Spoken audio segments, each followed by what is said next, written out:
नमस्कार सभी को। आप सभी का आपके अपने इस YouTube चैनल पर हार्दिक स्वागत है। आज हम आपके सामने राजस्थान से संबंधित जो प्रमुख किसान आंदोलन है उसके बारे में चर्चा करने जा रहे हैं। तो ये जो हमने पाठ्य सामग्री इस वीडियो के अंतर्गत प्रस्तुत कर रहे हैं, ये NCERT और RBSC की पुस्तकों से संग्रहित की गई है। सबसे पहले है बिजोलिया किसान आंदोलन। बिजोलिया किसान आंदोलन कहाँ पे हुआ था? ये भीलवाड़ा में हुआ था। मेवाड़ का ये प्रथम श्रेणी ठिकाना माना जाता है और अधिकांश किसान यहाँ जो थे वो धाकड़ जाति के थे। 1894 ईस्वी में यहाँ के जो शासक थे राव गोविंद दास, जो जमींदार थे, उनकी मृत्यु के बाद जागीरदारों व किसानों में क्या आ गई? कटुता आ गई। यह जो किसान आंदोलन था ये 3 चरणों में पूरा हुआ। 1897 से 1915 तक जो प्रथम चरण था उसमें स्थानीय लोगों द्वारा इसका नेतृत्व किया गया था। दूसरा चरण इसका हुआ था 1915 से 1923 तक। उसमें राष्ट्रीय मुख्य धारा से यह आंदोलन जुड़ गया था। और इसका जो तीसरा अंतिम चरण था वो 1923 से लेकर 1941 तक रहा, जो इसका पराभव काल कहलाता था। इसके प्रथम चरण में 1897 ईस्वी को गिरधरपुरा गांव में एक मृत्यु भोज के अवसर पर किसानों ने निर्णय लिया कि वे उदयपुर जाकर महाराणा फतेह सिंह से न्याय की मांग करेंगे। तो ये गंगाराम धाकड़ के घर पर ये आयोजन हो रहा था। राव कृष्ण सिंह ने 1897 में 84 प्रकार की लागतें लेनी शुरू कर दी थी। यहाँ का जो राजस्व अधिकारी था हामिद हुसैन, उसको जांच के लिए भेजा गया था। किसान प्रतिनिधि नानजी पटेल व ठाकरे पटेल ने मेवाड़ महाराणा से इसकी शिकायत की थी। 1903 ईस्वी में राव कृष्ण सिंह ने चौरी नामक एक नया कर लगा दिया। ये चौरी कर क्या होता है? लड़की के विवाह पर टैक्स लेना। कहीं पर तो ये 5 रुपये है, किन्हीं बुकों में, किसी बुक में ये 13 रुपये बता रखा है, जो चौरी के रूप में लिया जाता था। जिससे किसानों ने क्या किया? 2 वर्ष तक अपनी कन्याओं का विवाह ही नहीं किया। 1906 ईस्वी में पृथ्वी सिंह जो नए जागीरदार है उसने तलवार बंधाई कर शुरू कर दिया था। इसमें क्या होता था? इसमें जैसे ही नया जागीरदार बनता तो उसके पद ग्रहण होने पर यह टैक्स उससे लिया जाता था। फतेहकरण चारण व ब्रह्मदेव के नेतृत्व में इसका ये विरोध शुरू हुआ, जो इसका प्रथम चरण था। तो प्रथम चरण में इनके द्वारा नेतृत्व किया गया था, फतेहकरण चारण और ब्रह्मदेव के द्वारा। साधु सीताराम दास को वो भी इस आंदोलन में शामिल होने के कारण उनको ठिकाने के पुस्तकालय से सेवा मुक्त कर दिया गया था। 1914 में अल्पवयस्क केसरी सिंह ने गद्दी संभाली और जागीरी प्रशासन कोर्ट ऑफ वार्ड्स महाराणा जिसको कहा जाता है इसके नियंत्रण में ये चला गया था। 1916 ईस्वी में विजय सिंह पथिक इस आंदोलन से जुड़ते हैं और वो किसानों को संगठित करते हैं और विद्या प्रचारणी सभा का इनके द्वारा गठन किया जाता है, जिसके तत्वाधान में एक अखाड़ा, एक पुस्तकालय, एक पाठशाला शुरू की जाती है। माणिक्यलाल वर्मा पथिक से संपर्क में आने के बाद में नौकरी से त्यागपत्र दे देते हैं और देश सेवा में जुड़ जाते हैं। उपरमाल निवासी विजय सिंह पथिक को महात्मा जी कहते थे। तो महात्मा जी का संबोधन वो किसके लिए करते थे? विजय सिंह पथिक के लिए। उपरमाल के संस्थापक थे अशोक परमार। उन्होंने 1917 ईस्वी को हरियाली अमावस्या के दिन उपरमाल पंच बोर्ड जो बेरिसाल गांव में था, वहाँ के तत्वाधान में क्रांति का बिगुल बजाया था।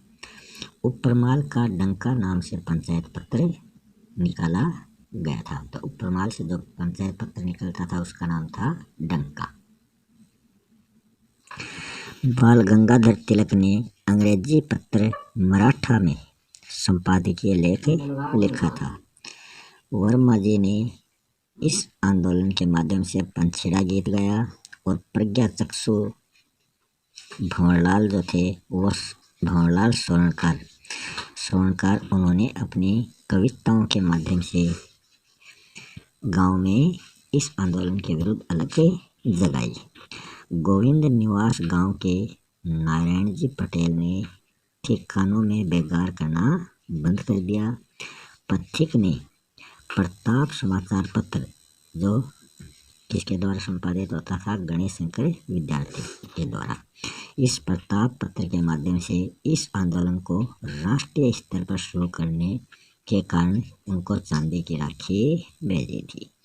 इस आंदोलन की जानकारी के लिए गांधी जी ने विजय सिंह पथिक को बम्बई बुलाया और अपने निजी सचिव महादेव देसाई को उपरमाल की जांच के लिए बिजोलिया भेजा गया था। इस आंदोलन को गांधी जी ने नैतिक समर्थन प्रदान किया था। प्रेमचंद के उपन्यास रंगभूमि में मेवाड़ जन आंदोलन का जो चित्रण किया गया है वह इसी आंदोलन का प्रतिबिंब माना जाता है। उदयपुर सरकार ने 1919 ईस्वी में किसानों की सुनवाई के लिए मंडलगढ़ हाकिम बिंदुलाल भट्टाचार्य की अध्यक्षता में एक आयोग का गठन किया, किंतु मेवाड़ सरकार ने इनकी बातों की ओर कोई ध्यान नहीं दिया। एजीजी हॉलैंड और सचिव अगलवी, मेवाड़ रेजिमेंट विल्किंसन, मेवाड़ दीवान प्रभाष चंद्र चटर्जी और राज्य के सैर हाकिम बिहारी लाल को मिलाकर एक उच्च स्तरीय समिति का गठन किया जाता है। फिर लंबे विचार विमर्श के बाद 11 फरवरी 1922 ईस्वी को इनके बीच एक समझौता करवाया जाता है। उस समझौते के तहत 35 जो लागें थी उनको तो समाप्त किया और आंदोलन भी समाप्त कर दिया गया, मगर यह ज़्यादा दिन तक नहीं रहा। कुछ समय के बाद में दोबारा लागतें शुरू कर दी गई। 1923 ईस्वी से 1926 ईस्वी का जो समय है वो किसानों के लिए सबसे कठिन काल माना जाता है। 1927 ईस्वी को हुई किसान पंचायत में रामनारायण चौधरी व माणिक्यलाल वर्मा ने भाग लिया था। विजय सिंह पथिक ने किसानों को खेती नहीं करने का सुझाव दिया था, परंतु वो असफल रहे क्योंकि किसानों ने उसकी बात ना मानी। पथिक ने किसानों को खेती न करने का सुझाव दिया, जिसके कारण किसानों ने इस फैसले को अनुचित माना। तो विजय सिंह पथिक इससे शर्मिंदा हुए और इस आंदोलन से वो हट जाते हैं। 20 जुलाई 1931 को सेठ जमनालाल बजाज ने उदयपुर में महाराणा व सर सुखदेव प्रसाद से विचार विमर्श किया और विचार विमर्श करने के बाद में समझौता करवाया, मगर वो भी असफल रहा। 1941 ईस्वी को मेवाड़ दीवान टी विजया राघवाचारी ने राजस्व मंत्री डॉक्टर मोहन सिंह मेहता को बिजोलिया भेजा और समस्या का समाधान करवाया। इसी के साथ अहिंसात्मक आंदोलन जो है वो खत्म हो जाता है और इस आंदोलन में अंजना देवी चौधरी, रमा देवी, नारायणी देवी वर्मा जैसी नेत्रियों ने भी भाग लिया और यह आंदोलन 44 वर्षों तक चला और यह सबसे बड़ा अहिंसक आंदोलन माना जाता है। अगला है बेंगू किसान आंदोलन जो मेवाड़ से संबंधित है। रामनारायण चौधरी के नेतृत्व में 1921 ईस्वी में भैरवकुंड स्थान पर यह शुरू किया गया था। सरकार ने इसकी जांच हेतु रेवेन्यू कमिश्नर ट्रेंच व लाला अमृतलाल को वहां भेजा था। इन्होंने गोलीबारी का आदेश दिया था और 13 जुलाई 1923 ईस्वी को रूपाजी व कृपाजी धाकड़े शहीद हो गए थे और वो गांव था गोविंदपुर गांव से ये संबंधित थे। बेंगू ठाकुर अनूप सिंह व राजस्थान सेवा संघ के मध्य बोल्शेविक समझौता होता है और मेवाड़ सरकार व रेजिमेंट को अनुचित लगा। यह समझौता किसको अनुचित लगा? मेवाड़ सरकार और रेजिमेंट को। पथिक ने गुप्त रूप से नेतृत्व संभाला, किंतु वो पकड़कर जेल में डाल दिए गए और अंत में 53 में से 34 लागतें जो थी वो समाप्त कर दी गई और बेगार प्रथा पर रोक लगा दी गई। आगे है बूंदी किसान आंदोलन। बूंदी किसान आंदोलन में 25 लागतों के विरुद्ध ये शुरू हुआ था 1922 को। बरेड़ क्षेत्र के किसानों द्वारा इसकी शुरुआत की जाती है। इसका नेतृत्व राजस्थान सेवा संघ के कार्यकर्ता नैनूराम, रामनारायण चौधरी और हरिभाई किंकर द्वारा किया जाता है। 2 अप्रैल 1923 ईस्वी को डाबी गांव में किसानों की सभा होती है और उस सभा पर इकराम हुसैन द्वारा लाठीचार्ज व गोलीबारी की जाती है। इसके कारण इकराम हुसैन को हाड़ौती का जनरल डायर भी कहा जाता है। इस गोलीबारी में नानक जी भील और देवीलाल गुर्जर ये दोनों शहीद हो गए थे। 1923 ईस्वी के अंत तक आंदोलन समाप्त कर दिया गया, परंतु 5 अक्टूबर 1936 ईस्वी में हिंडोली जो बरड़ में पड़ता है, यहाँ के हुंडेश्वर महादेव मंदिर में 90 गांव के गुज्जर मीणा किसानों के 500 प्रतिनिधियों द्वारा एक मांग पत्र तैयार किया गया, लेकिन उस मांग पत्र की ओर कोई ध्यान नहीं देने पर ये आंदोलन दोबारा शुरू होता है और अंत में चराई कर में छूट व बंदी किसानों की रिहाई के साथ 1943 ईस्वी में यह आंदोलन समाप्त हो जाता है।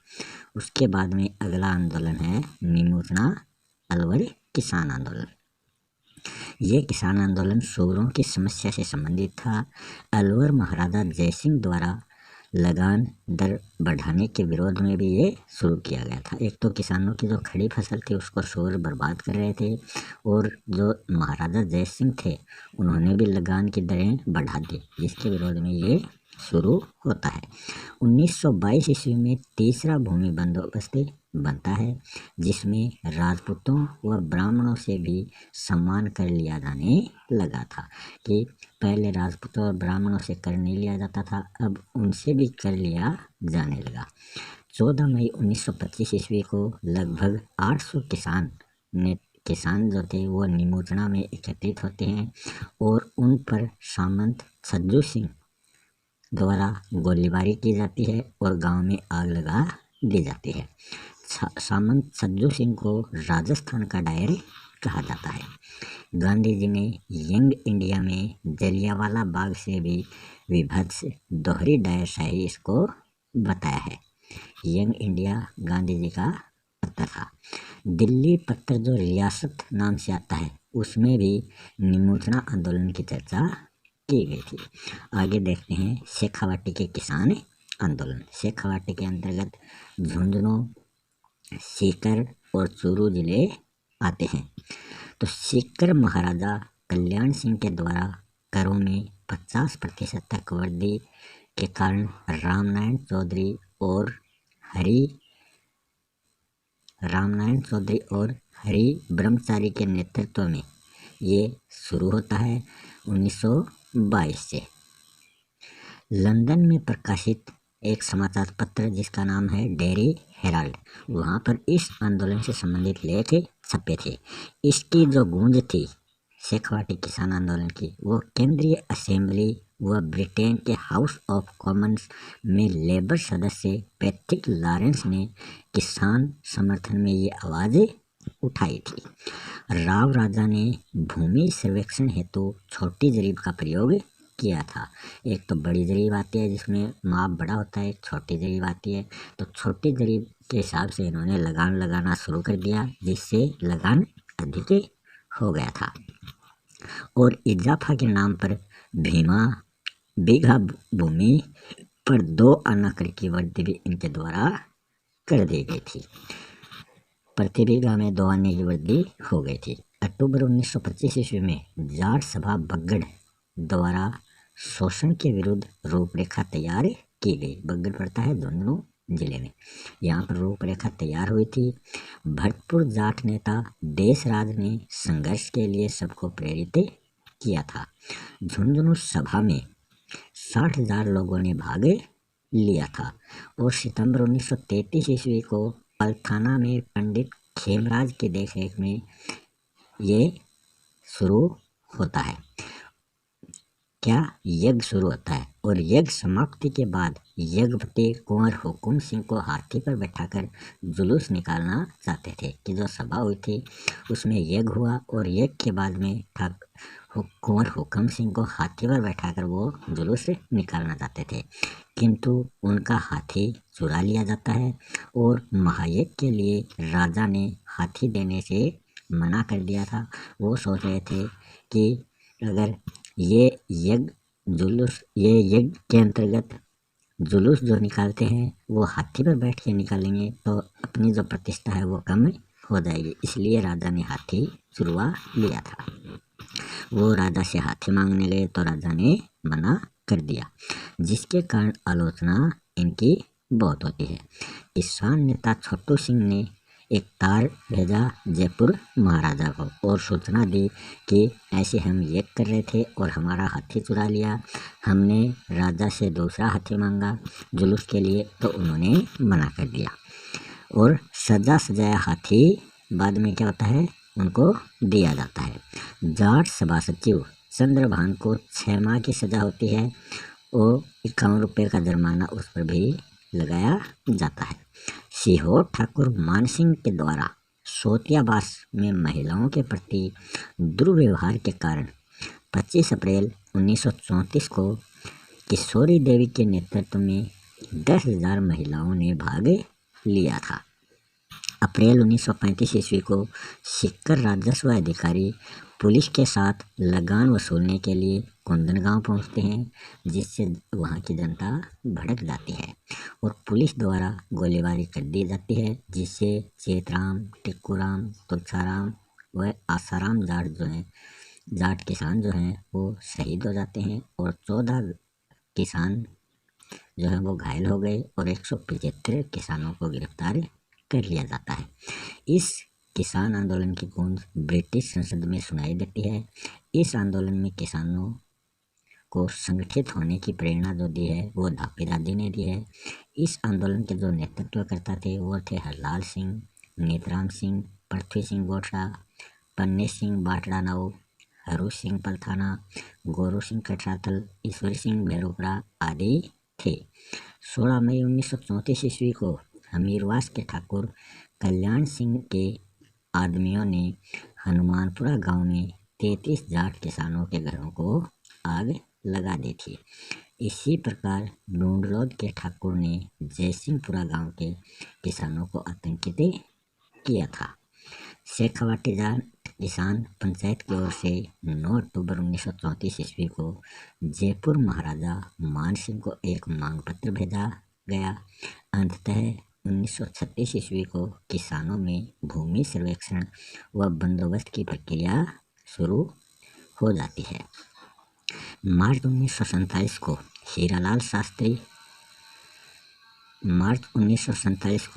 हीरालाल शास्त्री जो जयपुर से संबंधित थे, इनके नेतृत्व में किसान संघर्ष समाप्त होता है।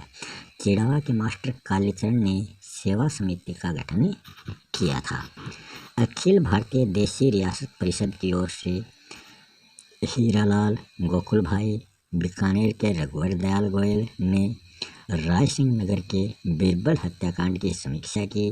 कुंभाराम आर्य ने किसान यूनियन क्यों पुस्तक लिखी थी और ये बीकानेर किसान आंदोलन से जुड़े थे।